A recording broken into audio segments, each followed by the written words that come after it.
영상을 끝까지 보셔야 놓치지 않습니다. 저 광고 같은데요. 놓치지 않을 거예요. 광고죠.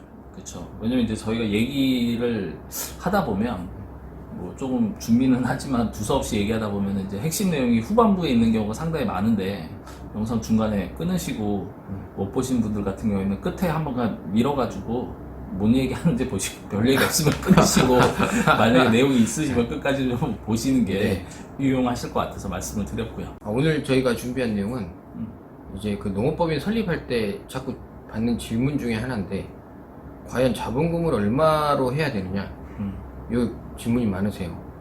근데 항상 제가 컨설팅 하실 때 보면 자본금에 대한 사실 제한은 없잖아요. 그렇죠. 네, 10% 이상 가져야 된다. 뭐 이런 것만 규정이 있을 뿐인데 가만히 또 끝까지 들어보면 한 1억을 이야기를 많이 하시더라고요. 1억에 대한 규정을 좀 이야기 하시던데 이게 어떤 내용인지 왜 1억을 하면 좋은지 이 부분에 대해서 좀 설명을 해주시면 좋을 것 같습니다. 일단 우선 1억이라는 게 필수는 아니라는 점은 말씀을 다시 드리고요. 농지를 농업법인에서 취득을 하는 경우에 농지가 물론 저렴한 것도 있겠지만 이제 억 단위 되는 경우가 있으면 결국엔 농업법인에서 취득하는 자금이 출처가 나가야 되잖아요. 아무리 대출을 많이 받더라도. 그러면 그 돈을 처음부터 자본금에 녹여가지고 취득하시면 되기 때문도 있고요. 그 다음에 이제 지원 사업들이 많은데 지원 사업에서 이제 출자금 1억 원에 대한 언급들이 있어요. 그러니까 뭐 법에도 조금 반영되어 있는 내용이 있고 또 지자체나 이런 데서 시도에서 공문을 이렇게 보시면 그 농업법인의 자본금이 1억 이상이냐 뭐 그 미만이냐에 따라서 지원금 한도가 좀 차이 나는 것도 있다 보니까 이런 얘기를 하는데 잠깐만요. 그럼 일단 그 규정을 말하기 전에 지원이라는 걸 말씀하셨는데 지원이 이제 어떤 것들을 말씀하시는 거예요? 지원. 농식품부에서 이제 사업과 관련해서 뭐 운영자금이든 시설자금이든을 지원을 해주는데 뭐 지원 형태에 따라서 조금씩 이제 명칭은 차이가 있어요. 조금 헷갈리긴 하는데 기본적으로 이제 뭐 보조다. 보조. 그러면 이제 돈을 아예 그냥 지급을 해주는 거죠. 안 갚아도 되고. 뭐 쉽게 얘기하면 뭐 그런 경우도 있고 아니면 이제 수익이 나면 쉐어하는 경우도 있습니다. 보조의 형태가 있고. 그냥 주는. 그다음에 이제 흔히 얘기하는 이제 대출 같은 경우는 이제 융자죠. 빌려주는. 그렇죠. 근데 융자 같은 경우에는 이제 뭐 법에서는 좀 명칭이 다르지만 융자하고 2차 보전 이렇게 두 가지가 있는데 2차 보전. 농식품부 사업에서 직접적으로 지원을 해주는 경우에는 이제 저리로 대출을 해주는 걸 융자라고 좀 이해하시면 좋을 것 같고 만약에 이제 농식품부 자금이 아니고 일반 금융권이죠.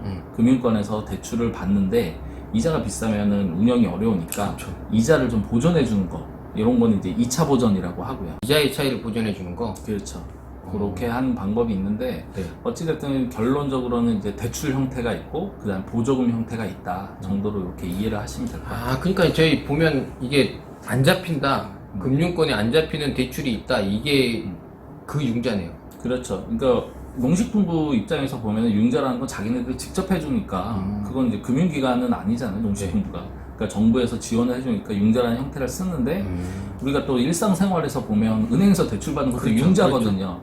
근데 이제 여기서 말하는 이제 법으로 봤을 때는 이제 금융권에서 빌린 건 2차 보전이다 정도로 이해하시면 될 것 같아요. 그래서 뭐 큰 틀에서 보면 저리로 혹은 뭐 이자 없이 뭐 정부 지원 사업을 통해서 내가 하는 농업 관련된 시설이나 운전 자금을 지원받는 것 그리고 뭐 사실 여기에 뭐 추가적으로 교육이라든지 기타 서비스도 있는데 뭐 그런 거는 좀 미미하니까 그렇게 보시면 되고 이런 것들은 이제 그 농식품부에서 직접 하는 경우도 있고 아니면은 이제 지자체로 하달을 해가지고 시 혹은 도 이런 부분이 있다 보니까 뭐 가령 이제 저희 질문 오시는 분들 중에 이번에 뭐 충청도에서 축산시설물 오래된 것들이 이제 노후가 되면서 이제 환경오염 문제가 있으니까 개축이라든지 새롭게 이제 리모델링이라고 이해하시는 내용에 대한 지원 사업이 있다. 근데 그게 이제 충청도에 해당이 되는 거고 또 다른 지자체는 또 다른 내용이 있기 때문에 만약 지원 사업을 받으실 때는 본인의 업종과 그 다음에 해당 지자체에 좀 확인하는 그런 절차를 밟으시면 될 것 같아요. 뭐니 해도 보조금이 최고인데 제가 보니까 안 갚아도 되는 돈이고 이제 그 보조금을 받기 위해서 그리고 앞에 말한 그런 보전을 받기 위해서 자본에 대한 규정, 출자금에 대한 규정이 있는 거잖아요. 그렇죠. 이제 뭐 미리 말씀을 드리면 이제 농업법인이 법적으로 문제가 없어야 되는 뭐 사업 목적이라든지 아니면 농업인 규정에 갖춰진 설립해야 되고 이제 오늘의 핵심이 이제 자본금과의 연결인데 네. 법에 보면은 이제 출자금이라는 표현으로 좀 단어가 좀 생소한데 어쨌든 1억 원 이상이라는 그 조항이 있어요. 아, 여기에서 1억이 나오는구나. 네네. 네. 1억이 나오는데 그게 꼭 자본금 1억은 아닙니다. 음. 법인이 1억 원 이상의 출자금을 가지고 사업에 참여했을 때 그 의지와 그 경제적인 능력을 보고 그 이상의 사업을 해주는 거거든요. 1억은 있어야 된다. 뭐 그렇게 이해하시면 되는데 네. 여기서 이제 저도 여쭤보는 게 그 출자금이라는 걸 1억을 맞추기 위해서 네. 방법은 여러 가지가 있잖아요. 그렇죠. 네, 근데 뭐 방법이 뭐 어떤 게 있을까요? 근데 이제 제가 실무하면서 보면 부동산을 출자한 경우에는 명의가 꼭 법인이어야 되더라고요. 그렇죠. 법인 꺼야지. 법인 되겠죠. 꺼야 돼. 그리고 현금, 현금을 넣었다. 그러면 이제 법인 통장에 돈을 넣어야 되는 거예요. 그렇죠. 잔고 증명이 돼야겠죠. 그리고 또 농업이다 보니까 농기계 이런 게 비싼 게 많잖아요. 그럴 수 있죠. 그런 경우에는 자산에 잡혀 있는 출자했다는 거를 입증할 수 있는 서류가 있어야 되고 또 하나는 이제 새기계. 새기계는 당연히 새 값이 되겠죠. 네. 근데 이제 시간이 지난 다음에 평가했을 때는 이제 비용 처리를 매년 해 나가잖아요. 감가상각. 감가를 하죠. 그 감가 빠진 금액으로 출자금을 보더라고요. 일단은 뭐 부동산, 농기계, 현금 이렇게 얘기를 했는데 어찌됐든 가치가 이제 측정이 되는 것들이 네. 모든 게 법인 명의에 돼 있어야 된다. 맞습니다. 예, 그렇게 좀 이해를 하시면 될 것 같고요. 그 금액은 이제 처음 설립할 때부터 1억을 맞추는 방법도 있고 아니면 중간에 증자를 통해 가지고 맞추실 수도 있으세요. 네. 예, 그러다 보니까 꼭 처음부터 무리하게 1억이 뭐 준비가 안 됐는데 억지로 하실 필요는 없고 이제 사업을 하시면서 이제 확장이 되고 지원 사업도 좀 받아야 되고 하면은 이제 준비를 해서 증자를 하시면 된다. 네. 이렇게 이해를 하시면 될 것 같고요. 자, 그러면 이제 출자금은 이야기가 된 것 같고 출자금 외에 나머지 뭐 요건들은 없어요. 뭐 설립하자마자 바로 되는 건 아닐 거 아닙니까? 그렇죠. 네. 그러니까 저희 이제 문의 오시는 분들 중에 농업법인 설립하면서 자기는 1억 이상의 자본금으로 설립을 하겠다. 그래서 이유가 특별히 있으시냐 그랬더니 바로 지원 사업을 받아서 예, 뭔가 좀 활동적인 생산을 하겠다 이렇게 하시는데 이장님을 안다. 그러니까 그런 경우에 이제 말씀을 드리는 게 뭐냐면 이 지원 사업에 있어서 뭐 자본금이 크다고 해서 무조건 바로 집행을 해주는 게 아니고 기본적인 요건은 1년 이상의 실적을 봐요. 네. 만약에 이제 뭐 자본금이 뭐 5천만 원, 뭐 3천만 원, 1억이 안 되지만 1년 동안 혹은 그 이상의 기간 동안 사업 운영을 통해서 매출이라든지 사업 네. 규모가 커져 있으면 사실 지원 사업 대상이 됩니다. 근데 반대로 자본금을 2억, 3억을 했지만 매출이 하나도 없는 거죠. 그럼 이 회사, 이 법인을 통해서 과연 이자는 어떻게 갚을 수 있는지 아니면 사업을 정상적으로 운영할 수 있는지 능력을 보여준 게 없잖아요. 네. 그러면 또 지원할 때 한도가 준다든지 그렇겠죠. 이런 부분이 있습니다. 그래서 1년 이상의 어떤 재무 구조를 갖춰가서 신청하시는 게 좋고요. 네. 그 다음에 또 기타 이제 지원 사업을 할 때 이제 우대해주는 조건들이 있어요. 근데 이건 뭐 꼭 농업법인뿐만 아니라 일반 법인도 마찬가지인데 일단 정부 정책상 뭐 고용 창출이 증가를 한다든지 이제 교육들이 있는데 뭐 재무 회계라는 그렇죠. 그 다음에 뭐 기타 마케팅, 영농 기술 이런 여러 가지 교육 기관들이 있는데 그런 데서 이수를 받으면 그걸 또 가점으로 적용해서 은근 잘 돼 있는 것 같더라고요. 보니까. 그렇죠.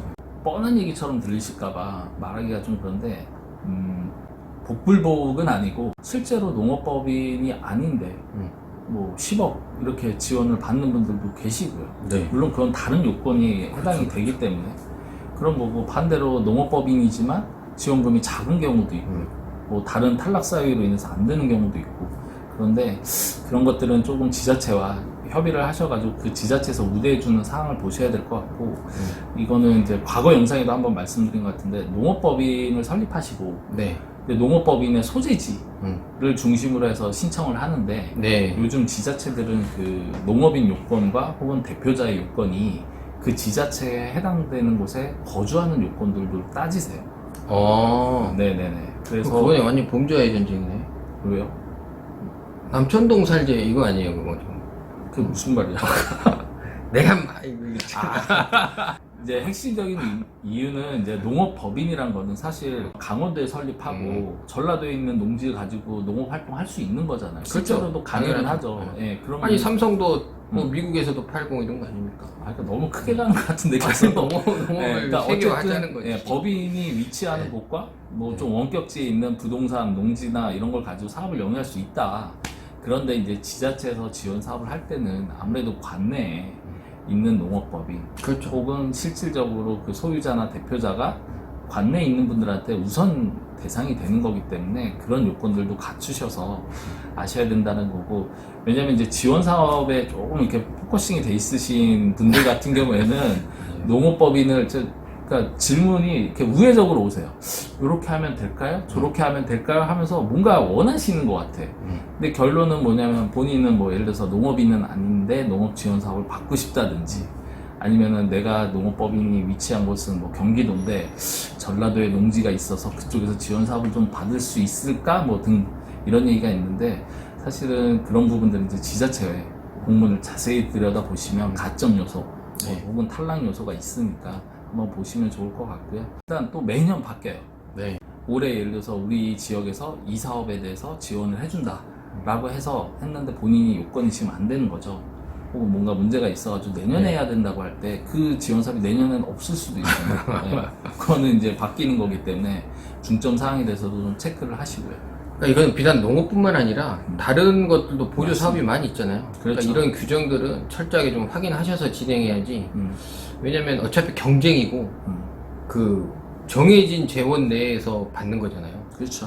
그러니까 선착순보다는 선착순도 네, 중요하고 네. 요건도 정확하게 맞추는 분들이 받는 거죠, 사실은. 그렇죠. 오늘 상담한 분 예를 잠깐 드리면 상담 많이 하니까 그분이 자기 얘기인지는 모르실 수 뭐죠? 있는데, 일단은 농업법인을 통해 가지고 지원 사업을 좀 받고 싶다라고 얘기하셨어요. 근데 이렇게 내용을 들어보니까 농업법인의 사업 목적에도 조금 애매한 부분이 있고, 또 추가적으로 지원 사업 대상이 되시기에 조금 점수가 많이 미달하실 것 같아요. 제가 볼 때는. 그래서 이제 그분한테 저희가 추천드렸던 거는 농업법인 형태 아니고 일반 그렇죠. 법인도 된다.